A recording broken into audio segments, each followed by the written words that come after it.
friends and family. This is Megan Boat, aka Charles 미국 사람.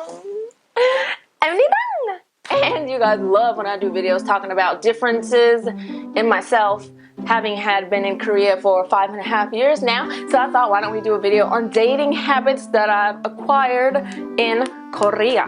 So let's go. The first one, which I might have mentioned at some point in another video, sorry for the repeat, I'll go over it kind of fast for you guys who already knew, and that is messaging more. So you know how in America, because that's where I'm from, I can only speak for us, when a guy's like, hey girl, you look so fine, let me have your phone number, and you exchange numbers. Like, some people you don't message like immediately, right? But in Korea, a guy's like, hey girl, let me get your number.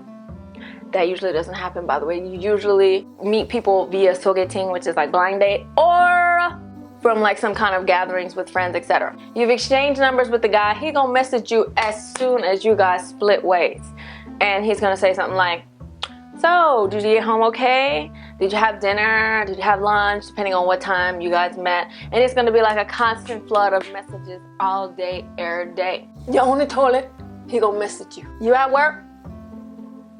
You better make sure you hide from your boss, because he gonna message you. You at church? You better pray like this with your eyes down so you can be looking at your phone.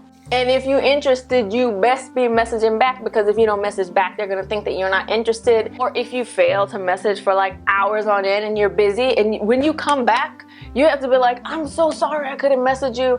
I was working and then I didn't have my phone. And then they're like, oh, okay. Because if the whole day goes by and you don't message them, they're liable to think that you're just not interested.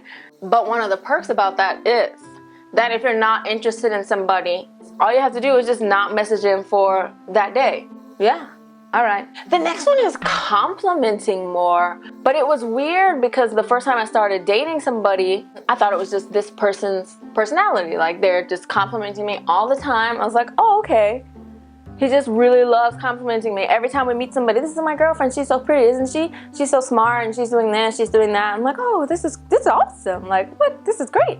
And then like every day they're like, 보고 싶어, which means like, I miss you, kind of, I want to see you, kind of thing. At first it felt like not genuine, because like all the time, like they're saying these things, but I just realized that it's kind of a cultural thing. Like, they say a lot more words of affection, I guess, than I was used to overall. So I've gotten in the habit of doing that too, because in the past people have told me, I feel like you don't really like me that much. I'm like, why?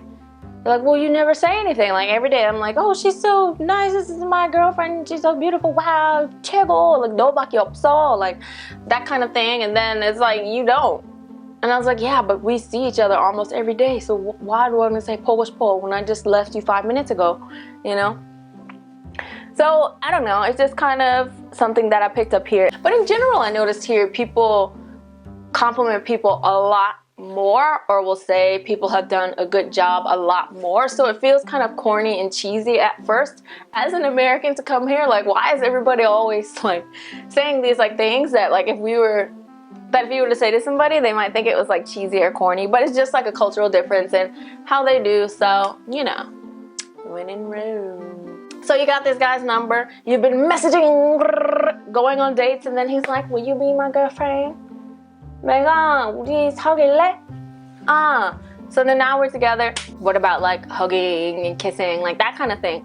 Well, another habit that I picked up, which is so weird, is not hugging at first. Because for us, you know, in America, we hug everybody, like just people you just met. You're like, oh, hey, how you doing? You're so-and-so's friend. Oh, yeah, hey. You know, you just hug everybody. And especially if you go on a first date. But in Korea, like, especially if a guy is serious about you, I guess, he wouldn't like try and hug you at first or try and like touch you in some way.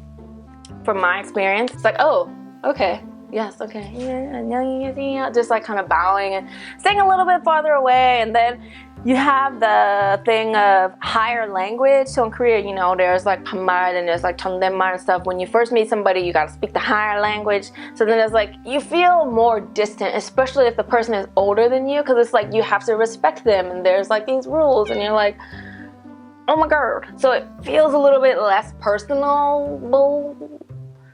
at first, and so it's kind of like something that took me getting used to, but now I'm used to it and it feels like second nature. So you've been dating, you've waited forever, you got that hug, you got that kiss, and then there's a fight. He gets so mad and storms off at you and then breaks up with you. You're so sad, you think, oh, this is the end. And then later that night, he knocks on your door of your house or calls you, FaceTimes you, whatever, and is like, oh, I'm sorry, I just got really, really mad. And then suddenly you're back together. So what I've noticed here is that people break up and get back together a lot more. Even my Korean friends, like, they always broke up, get back together, broke up, get back together. But for us, when you break up, like, that's the end. That's like, it's more of a definite thing. So like, when you say you broke up with me, at first I was like, oh shoot, like, this is the end? Like, really? Over something so small? Are you kidding me? But because Korean people message a lot here, it carries over into when you're boyfriend and girlfriend. Like, when I was in America, you could go like 1 or 2 days without messaging each other, no problem. But here, like, you just don't. So they're angry, but they don't want to be messaging you every day, so they just kind of break up to take like a break. But it's never really like serious. I can't tell you how many times. This is like vital information here. If you get broken up with by them, they probably will come back later that night or the next day or very soon, because when they're angry, they're liable to just break up with you. Just thought you should know. Not every individual is different, but this is just what I've noticed on average from talking with my Korean friends too, and my other foreign friends who've experienced similar things. And it can be very dramatic. I have never had somebody like be so angry and like storm out on me just for some reason. Any hoodle doodle poodle. How is that even a habit? Oh, my habit is I don't freak out if someone breaks up with me over something and they were angry. I just kind of like, okay, I'm sorry, understand where they're coming from, and just kind of wait around at first and then see. So anyway, I have said a lot. I hope that you enjoyed that video. You guys really love when I do talking videos, and it's been a while since I've done one. So I just thought I would just do this one because anyway. So, if you like this video, like to see more videos, please subscribe to my YouTube page, which is down below. Don't forget to follow me on Instagram, Twitter, Snapchat, like me on Facebook. I will. See ya.